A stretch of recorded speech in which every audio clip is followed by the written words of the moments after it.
My boss brought a machete to a disciplinary meeting with staff. That's crazy. Oh, Captain, my captain. I'm a lawyer working at a smallish firm in the Midwest. As a bit of background, my last job was at a nonprofit where I believed in the work and loved my coworkers, but it was a bad fit. My old boss shredded my self-esteem, and my leave taking was not entirely voluntary. I was also hella depressed and having constant panic attacks, and I was completely burned out. I feel very lucky to have found this job where I'm able to help people, work decent hours, and make a good living with folks who think I'm awesome. So, on to the question. There's been some drama at work among the support staff, and my boss restructured to help reduce friction, putting me in charge of a law clerk and an admin that I'll call Sheila. Sheila is young and pretty. She's also a hard worker and a lot of fun. We get along great, and as a team, we're doing really well. The problem is that my boss, who is the head of the firm and so has no one in authority over him, has a thing for Sheila. And when Sheila started hanging out with one of the other attorneys, he took it badly. I know this because he confronted Sheila about it, asked if she was effing the other attorney, and asked if she preferred him. That would have been bad enough, but a lot of the other staff people have been complaining about Sheila's breaks being too long or her visiting this other attorney during work hours. The boss ignored the complaints for the most part. I think until he realized how much time Sheila had been spending with the other attorney, and until he had a rather disastrous anniversary date with his wife. I wish I didn't know this, but wholly inappropriate comments, Batman. At the end of last week, the boss calls me and Sheila into his office, along with the other attorney. The office manager and the staff person who had been complaining the most about Sheila, he yelled at just about everybody except for me. And really nothing he said was out of bounds or inappropriate because it was all about being late to work or screwing around. And then he pulls out a machete, a real machete. And then he says that while we're all very important to the firm, if he has to have this conversation again, not everybody is going to leave an employee. And then he brought the machete down on his desk, leaving a gouge in the wood. I still can't quite believe it happened. The next day, I expected him to at least acknowledge how nuts / over the top whatever his behavior was, but instead he said, "I think machete cuts in desks will be a great way to enforce order and discipline," and I was speechless. The thing is, I love the work. I'm good at it. I want to stick with it. While we could deal without my income, we want to adopt in the near future, which will be impossible without a second income. But I also have no idea what to do with a boss who thinks swinging a machete around is an appropriate response to anything in the workplace. I have no idea what to say to him since he's clearly not operating with earth logic. There's no one else at work I can take my concerns to because he's in charge. For now, I've told my people to keep their heads down and their noses clean so that no one can complain. If the boss carries through with his promise to put me in charge, I'm hopeful that he'll focus on the other side of the business and leave us to do our thing. And maybe once he pulls his head out of his ass and gets over his bruised ego, he'll start seeing sense. But is there a script for this? I know he respects me, and I'm pretty sure he has no idea that at least 4 of his best female employees are ready to walk. How do I even approach him? I'm not afraid for my own person, and I don't view him as dangerous, machete wielding notwithstanding. But dude, I got nothing. Honestly, ideally, I would stay there for at least a couple of years and then investigate the possibility of moving to a different firm that practices the same kind of law once I've gotten more experience. I love this area of law, and there's no other firm in my area doing it right now, but moving might be a possibility in a few years. Thoughts? Scripts? Anything? Yours truly, stunned speechless. I am also stunned speechless. That's the craziest thing I've ever heard. Machete? A machete? And also, how can you say he's not dangerous? I'm sorry. That's crazy. I would assume he is dangerous because even if he didn't use the machete on anyone, still bringing a machete and like whatever, yielding it, I don't even know the word, wielding it onto the desk and taking a chunk out of the desk. I think that is as dangerous as it gets. I'm scared AF. Oh, yikes. I feel like, do you have HR? It seems like maybe not. I guess it's a small firm. I don't know. Maybe they don't have HR because it's small. But that's fucking crazy. This person said, would be completely illegal here and would be grounds for, if not outright dismissal, then definitely suspension. Yeah, that's so scary. It's really crazy what people can get away with when they're powerful. It's really crazy. And it's scary.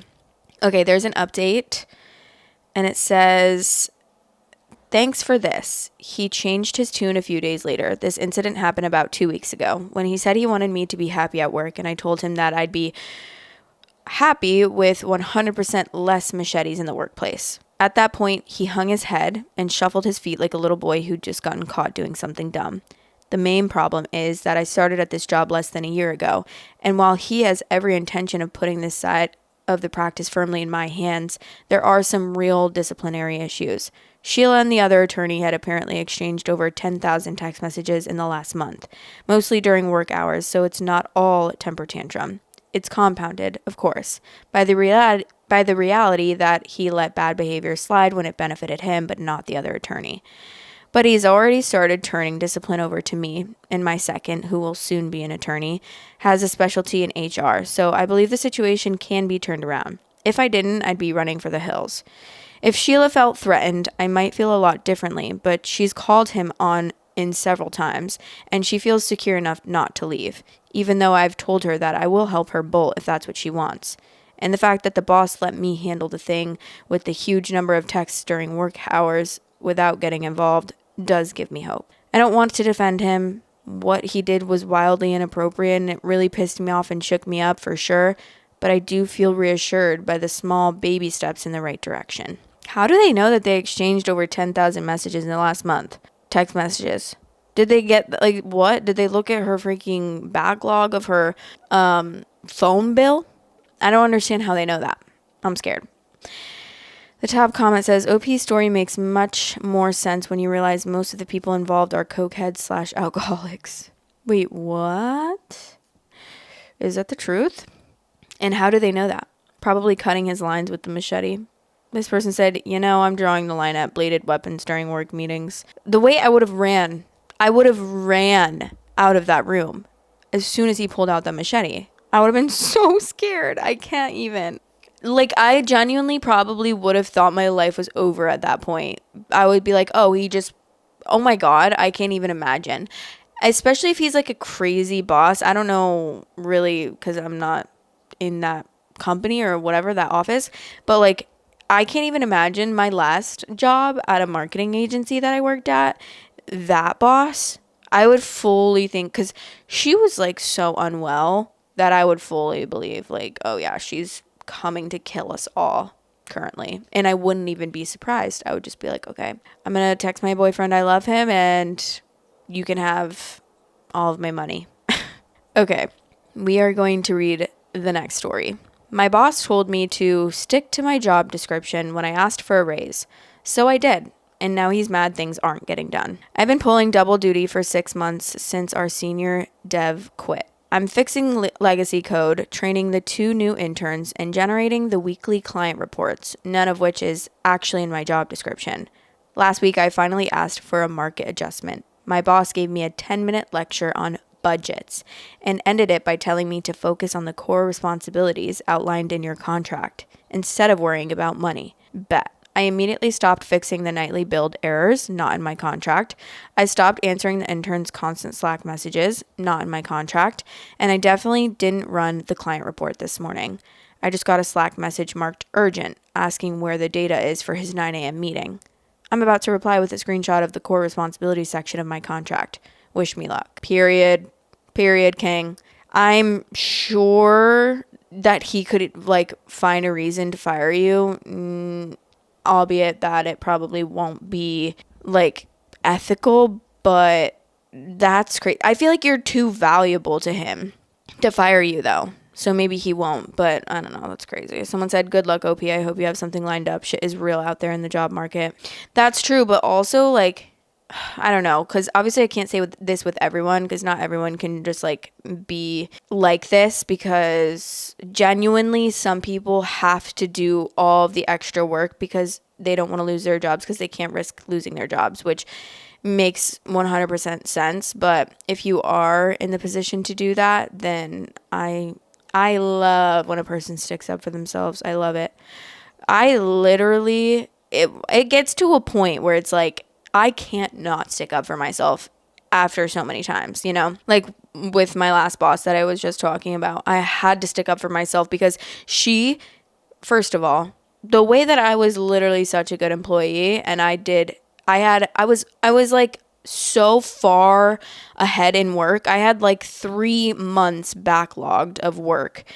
And so I was doing like a little bit of extra stuff, and then I can't even explain the scenario, but like one day she was just acting crazy. And every day she'd been acting crazy, and she'd been talking to us like we were a bunch of dogs, and like she would talk to us with the utmost disrespect in the world.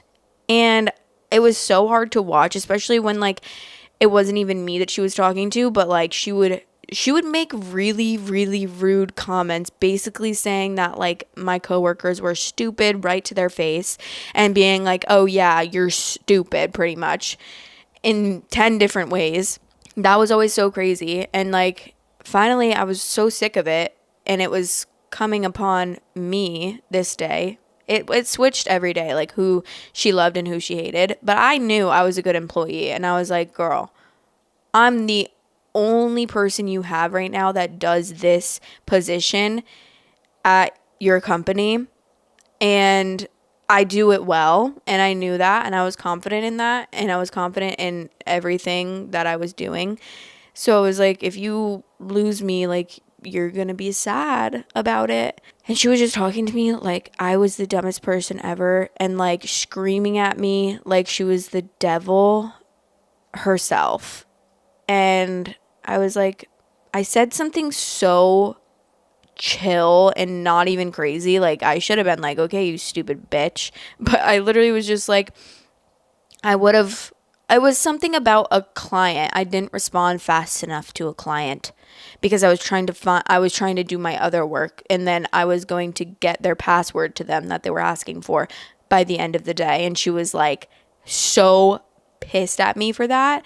And I was like, I would have gotten to it by the end of the day. That's me sticking up for myself. That was me sticking up for myself. And she freaked out and immediately was like, okay, we're going to have a meeting in 10 minutes. Meet me in the office next to this office. And so I did. And she literally came at my throat like a crazy person. I wish I had it on tape so badly. I was like, yeah, but I barely even said anything to you. You imagine if we spoke to you the way that you speak to us every single day. And obviously, yeah, it's different because you're the boss, but like the way that she was speaking to us and handling everything was so crazy that I was like, I can't believe you expect me to never like say anything. Like you just expect me to bow down at your feet. And I was in no, I was in no position. I was in no position. I could not. I was like so tired of her shit. She's the one that made us clock out if we needed to go to the bathroom. And it was crazy. And she would check the cameras every time we went to the bathroom. And if we even took like 3 minutes, she would be like, you were at the bathroom too long. You need to stop going to the bathroom that many times. Why are you going to the bathroom so much throughout the day? Like, girl, what's happening? Okay, this is an update of this story. Sorry for the delay and for the original post getting removed by the mods. I wasn't ignoring comments. My Slack was literally blowing up, and I had to spend half the day in meetings with HR and the director. So Reddit was the last thing on my mind. For those who missed the first post, which we didn't, so we're going to skip that part. The 9 a.m. meeting this morning was a disaster for him. He ended up looking like an idiot in front of the director because the client data wasn't ready. He actually tried to throw me under the bus right there on the call, but I had the receipts ready. I just calmly told the director that I was following my manager's explicit instructions from earlier this week to prioritize my contract duties over external projects. Management tried to bring up the other duties as assigned clause in my contract later that afternoon. I pointed out that other duties doesn't mean permanently absorbing a senior dev's entire workload for zero extra pay. Not that aggressively, but that was what I meant. They haven't fired me. They literally can't because it's still just me and 2 interns who have no idea how the legacy code works. Instead, they've scheduled a role reevaluation for Monday morning. It feels like they finally realized they can't bully me into doing 2 jobs for 1 salary anymore. I'm still applying elsewhere because this place is a sinking ship, but man, it feels good to finally just do the job I'm actually paid for. Period. I wonder what if they're firing him or if they're giving him a raise. And this person said, I'm really interested in seeing the update to this update because role reevaluation really sounds like a fancy way of saying evaluating whether you should continue your employment here. And then OP said, oh, no, this person said, nah, they will put his new role as all the duties they want him to do and either offer a small pay bump or just tell him this is your new role. They won't fire him, but he's definitely going to want to leave soon. And OP said, this is exactly what I'm expecting. If the new role is just my old job plus the senior dev's job, but the same junior pay, I'm not signing it. I've already started polishing the resume and reaching out to recruiters. I'm done being the bargain bin senior dev. I know that's right, girl. The top comment says, this is going to have probably one more update and it's 85% going to be OP leaving them high and dry or 15% getting fired. I really hope that he gets, I want him to get a pay bump, but like I honestly can't say that with much confidence that that's what's going to happen. Love you guys so much. Thanks for watching. Please like, comment, and subscribe.